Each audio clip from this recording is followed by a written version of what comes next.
Federal crimes are different from state crimes in three primary ways. The first one would be what's called the federal sentencing guidelines. Sentences in the federal system are controlled by the federal sentencing guidelines, which have very little ability for someone charged with a crime to get probation.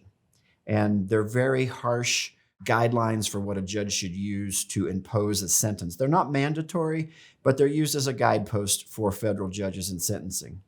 The second area that's very, very different is how bail is arranged in the federal system.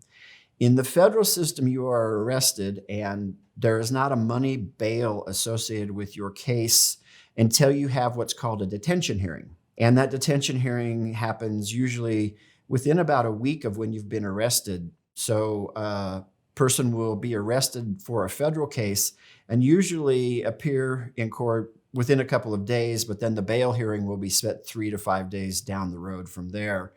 And that's where a judge determines either a person gets out or they stay detained pending resolution of the case, either a trial or a plea agreement.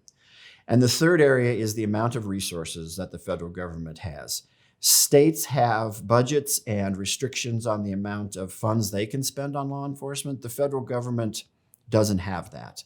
They have unlimited resources. They have very large prosecutorial offices. They have the FBI, the ATF, Homeland Security, enormous bureaucracies and agencies that prosecute the cases.